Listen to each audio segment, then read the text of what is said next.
Dear viewers, well, welcome to ATN Bangla for a special program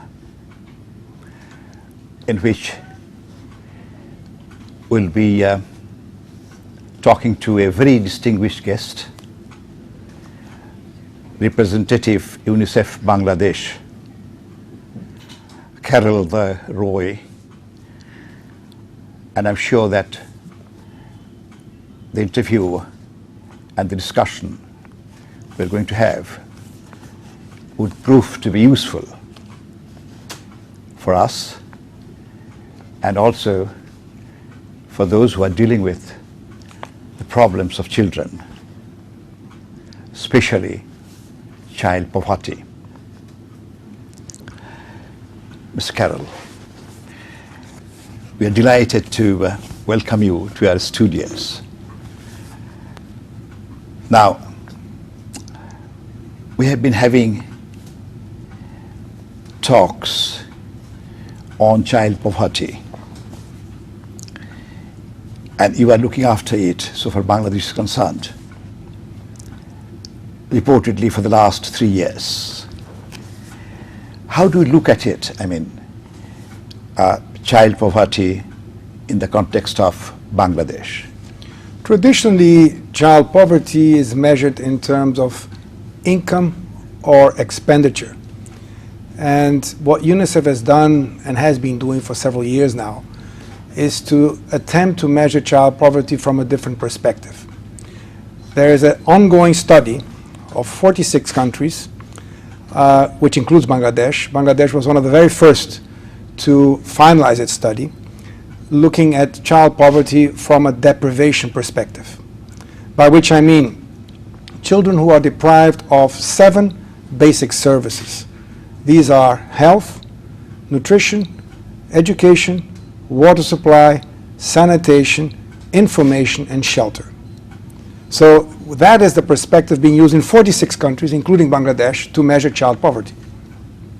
It is understood that when children are deprived of many of these services, their development is constrained and it is unlikely that they can achieve their full potential. So that's the premise. From that perspective, in Bangladesh, if a child belongs to the lowest income quintile, the lowest fifth in terms of income, wealth, the child is typically deprived of 4 out of 7 basic services. And as the child moves up, as the family moves up that income quintile, 1 less basic service is deprived of. So this is the situation in Bangladesh. Now, given that at this point in time, about 34% of the population is below the poverty threshold, and that 66 million children exist in this country, that's below the age of 18, we can say that roughly about 30 million children are growing up in poverty and are to a great extent deprived of these services, which means they run the risk of not achieving their full potential. Now, do you think that the government is doing at the moment is enough to tide over the situation? Or, for instance, the government is going to have a budget very soon. What do you think should be the allocation sort of thing? Or what should be roughly the situation in the budget for children to in fact, I wouldn't say eradicate, but just to partly remove child poverty? This is a very broad question, but I'd like to begin by saying that this country, yes, with successive governments since independence, has roughly halved poverty. So yes, that's quite an achievement. That's an important achievement. Not only that, the country has managed to enroll the very great majority of children in school with gender parity, which is another important achievement. Infant mortality, child mortality, maternal mortality have all come down over the years, over the decades, I would say. So this country has done quite well, given its limited resources in terms of human development. The question now is, what can it do better? Yes. That's the question you're posing. Yeah. What can it do better? Now, if one looks at the budget, And thanks to the good work of the Center for Policy Dialogue, Yeah. which has been partnering with UNICEF Yes. on analyzing the budget from a child perspective, according to the experts of the Center for Policy Dialogue, the proportion of the annual development program allocated to children, roughly, Yes. is about 25%. The majority of that goes to education. The proportion of the social safety net budget, which is important, is about 2.6, 2.7 billion, which is quite substantive for a poor country like Bangladesh. Yes. The proportion of that allocated to children is 17%. Yes. Now, considering that 45% of the population are children, we believe that the annual development program should actually be doubled, Yeah, roughly, yes. not immediately, Yeah. but over time, and that the social safety net budget might well be tripled, Yes. so that those allocations towards the poor children particularly, and children generally, can be increased. Now, why is this important? This is important because the largest asset, the most important asset this country has, are its children, is its population. Yes. Allowing children to grow up not to achieve... They are going to be the future citizens. Yes. Well, they are already. They are already the citizens, Yes. and they have rights. So Maybe not yet, but they are going to be. well, they will be the productive citizens of the future, but they are citizens today already. The point is that these children, if their potential is not fully realized, they could become a burden for the country. Yes. So given that, again, I repeat, the most important asset that Bangladesh has is its population. We have 7 million migrants submitting remittances to this country. And so the importance of the population cannot be underestimated. So allowing people in Bangladesh not to achieve their full potential can have a very high cost. That's the point. The government has a policy called National Child Labour Eradication Policy. I'm not sure if you've heard it. Under that policy, they propose to spend a lot of money, invest considerably on children, education, health, and so on. But the point is that, there are situations, for instance, shanty towns, where there are children coming up in large numbers every day. But the policy, whether this policy is going to cover them, number one. Number two, if the policy covers them, how?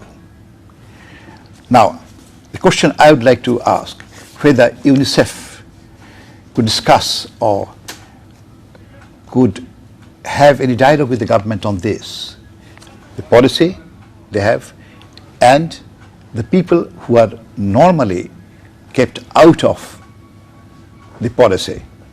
So whether UNICEF can suggest anything in this regard. Again, this is a very big question and several questions within one. Yes. Let us try to disaggregate it a little bit. Yeah. We very much favor the fact that the government is sensitive and attentive to the issue of child labor. It is fundamental that the government does that. Yes. Because it's linked to our previous point. Children who are out of school, children who are not learning, are very likely to grow up poor, and unless their children don't go to school, they will grow up poor as well. So there's a risk of perpetuating the poverty cycle if children are not given the opportunity to learn. So that is why child labor is so damaging.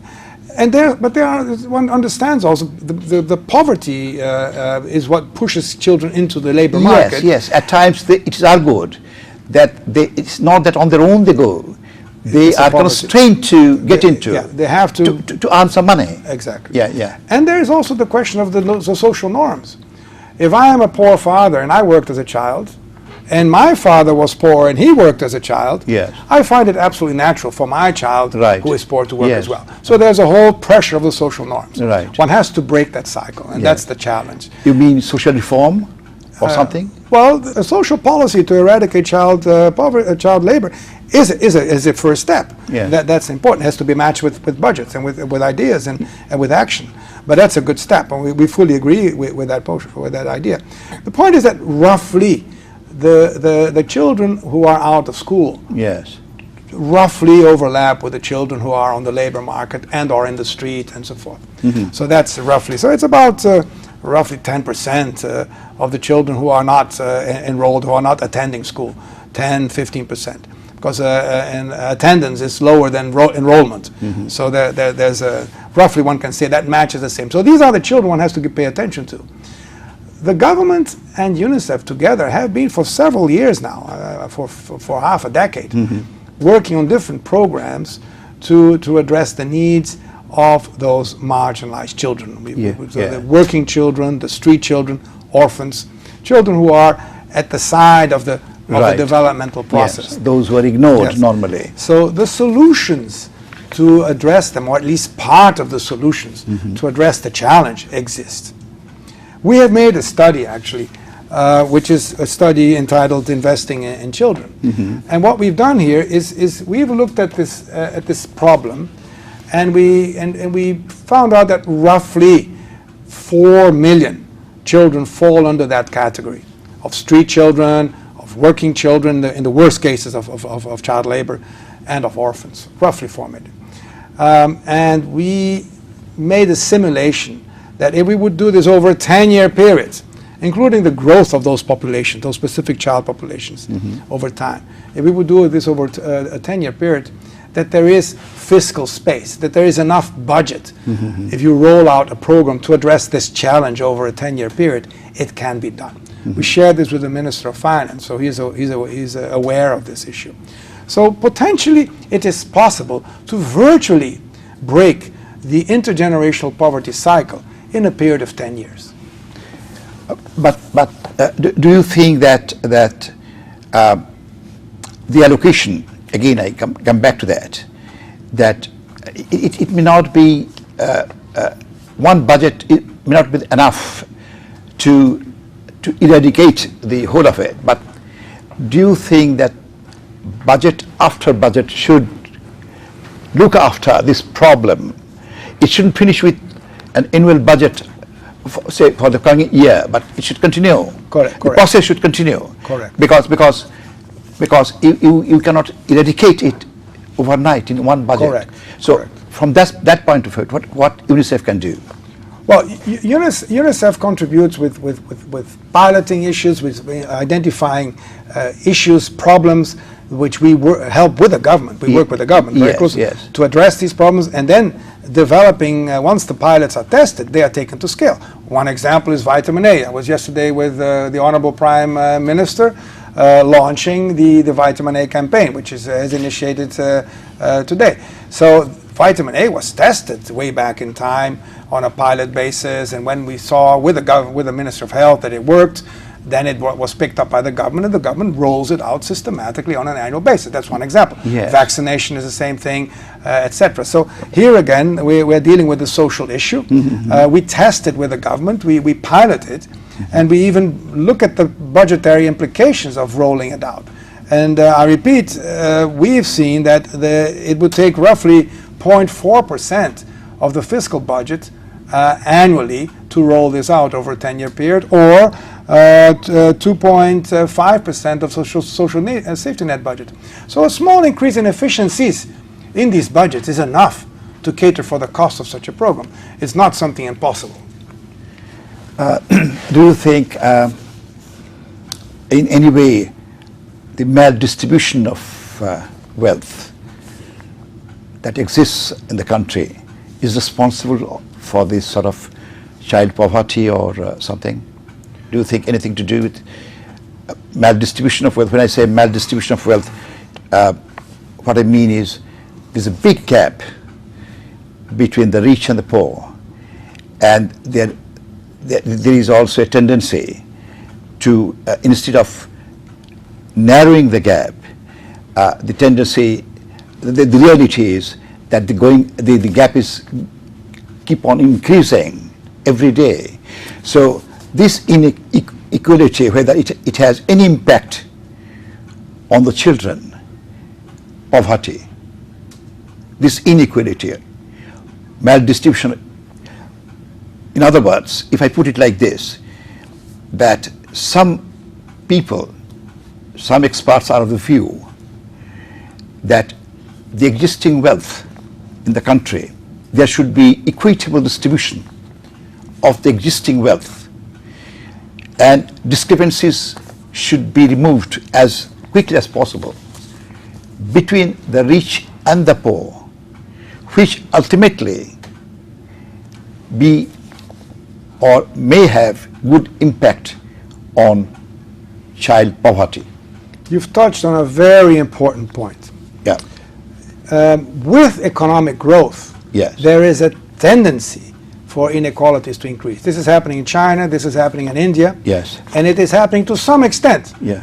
in Bangladesh as well. Not as fast and not as large as in India and in China, but it happens here as well. Yes. So strategically, the most important aspect of macroeconomic and social sector management, in our perspective, is to put in check, not to allow the inequalities in Bangladesh to continue to increase.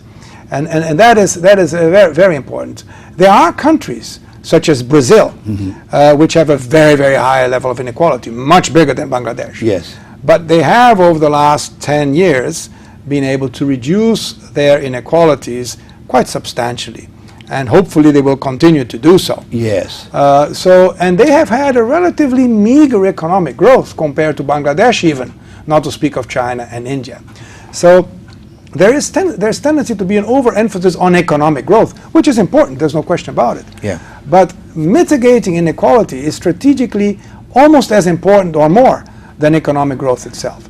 And we have mapped out, again, looking at deprivation indicators, we have mapped out inequalities in Bangladesh Yes. from a deprivation perspective, the deprivation I spoke of you before. Yes, yes. And from that respect, we know now which are the upazilas where you have greatest deprivation. It's very clear. Yes. If the government social sector strategies would look at this together with the income expenditure poverty, which is also important, but look at those two aspects, the social deprivation aspect of poverty as well as the income expenditure poverty, because they're not always the same. Yes. If one look at those together, one can target services to those areas which are most deprived and thus mitigate the increase of inequalities in the country, which obviously will have an impact for children.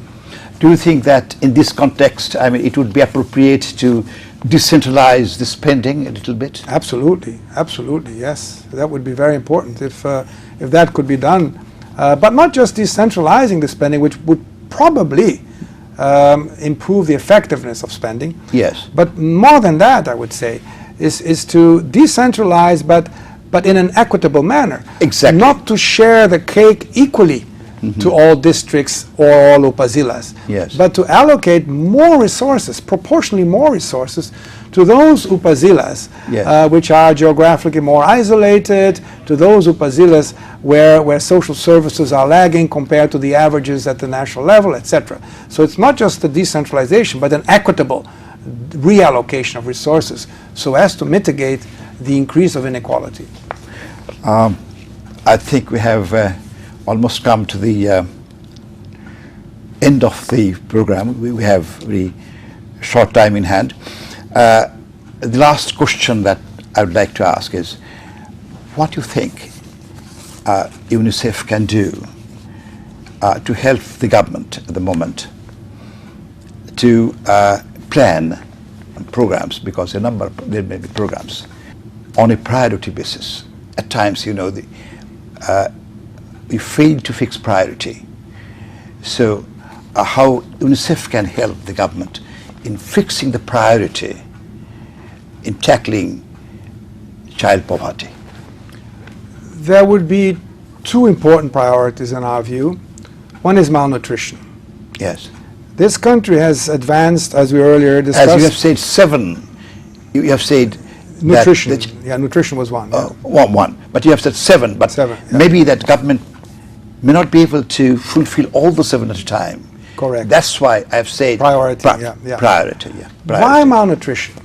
This country has reduced its poverty by half since independence. Yes. But malnutrition has hardly changed. Yes. So, and malnutrition, particularly of the very young children, 0 to 2 years old, that is a crucial period of life because 80% of the brain develops during that period. Yes. So to tackle malnutrition at that level, during that age group, and there are ways of doing that. Breastfeeding, fundamental. Yes. But hygiene as well and other measures.